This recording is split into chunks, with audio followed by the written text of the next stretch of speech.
महाराज जी, कोई कहता है कि जीवन में भगवान का एक दिव्य मंदिर बना दिया जाए तो जीवन सफल हो जाएगा। कोई कहता है गौशाला का निर्माण, कोई कहता है धर्मशाला बना दो साधु संतों के लिए। महाराज जी, आप मार्गदर्शन करें, धर्म हेतु किए जाने वाला सबसे बड़ा कार्य क्या है? नाम जप।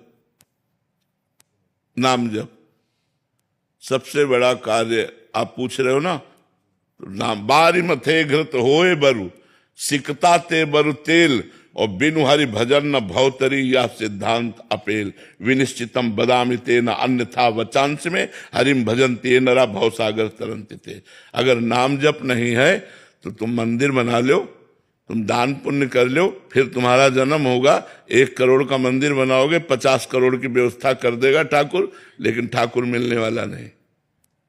अगर भव समुद्र से पार होना है तो नाम जप करो, और आपके पास यदि 4 रोटी है, 2 तुम पाओ, 2 दूसरों को पवा दो, और वो ये मान के कि ये उन्हीं की थी। तो दियम वस्तु गोविंदम तो बेमेव समर्पय।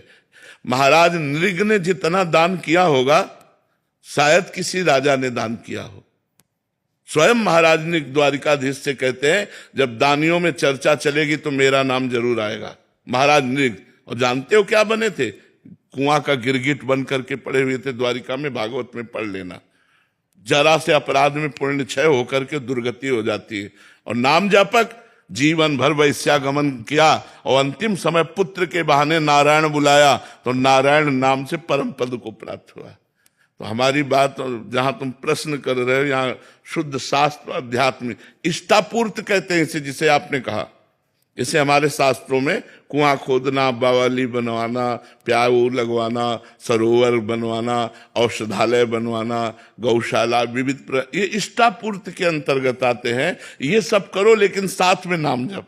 अगर नाम जप नहीं तो ये पुण्य कार्य है, इनके बल से आप स्वर्ग आदि लोक जा सकते हैं, वहां के सुख भोग कर पुनः पुण्य छीने मृत्यु लोके विशंति। भगवान की प्राप्ति भगवान के स्मरण से होती है।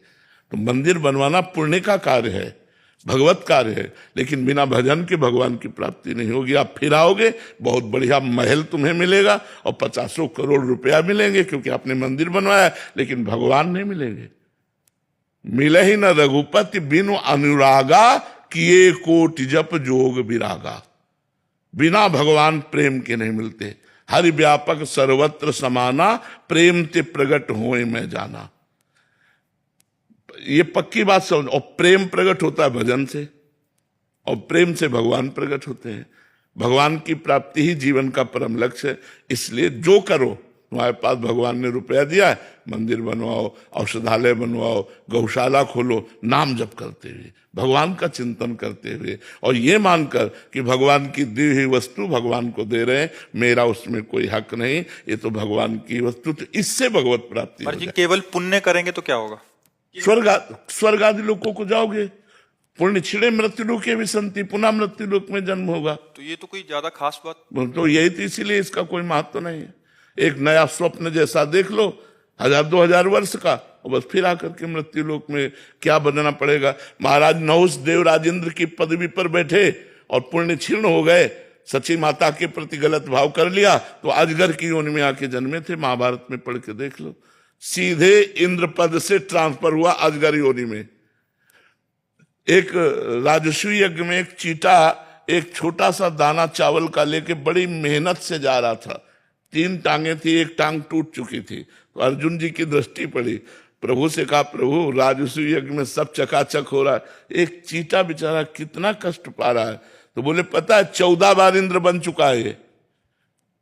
वो चीटा 14 बार इंद्र बन चुका है। कोई भरोसा नहीं है पुण्यों का, कहां से कहां ट्रांसफर हो जाए। और नाम जब करोगे, भरोसे की बात कहते हैं कि अगर अगला जन्म होगा भी तो श्रीवान कुलवानों के यहां होगा, मनुष्य रूप में होगा, और भजन करके निश्चित भगवान को प्राप्त होगे। अगर बहुत ही दुर्गति हो गई तो उस जीव को भी ऐसी जगह रखा जाएगा जहां भागवतिक होगा, भगवत कथा और एक कीर्तन वाला, दरवाजे का कुत्ता बना बैठा, और भगवान का भोग प्रसाद पा रहा है, कथा सुन रहा, कीर्तन सुन रहा, उद्धार हो गया।